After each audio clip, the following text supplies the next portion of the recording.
Өзүңүздүн оюңуз кандай? Элдин сизди колдогону жана соттун бүгүнкү акыйкат чечим чыгаргандыгы жөнүндө кыскача маалымат берип койсоңуз. Мен биринчиден ушул мен турмушумдагы акыркы 9 айдагы өтө оор мезгилдерде мени үй бүлөмдү колдоп турган тууган уруктарга, дос жарларга, эң негизгиси эли журтума ыраазычылыгын билдирем. Ушу элим колдоп, журтум колдоп, эли журтумдун колдоосу негизинде мына биз акталып чыгып отурабыз. Адилеттүү чечим чыгарганда мен ойлойм эли журтубуз да ыраазы болуп атса керек деп. Эң негизгиси дагы бир жолу айтайын. Мен элиме, журтума, кыргыз элиме ыраазычылыгын билдирем. Эми Кыргызстанда акыйкат соттор болуш үчүн акыйкат бийлик болуш керек. Кыргызстанда акыйкаттуулук орнош үчүн элибиз, журтубуз жакшы жашаш керек.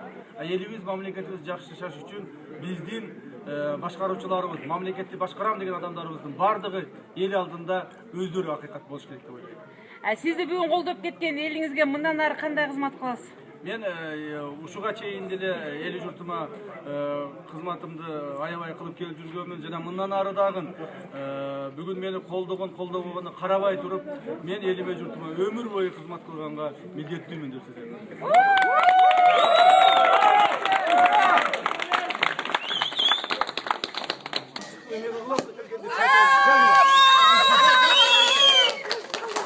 Фотографируй.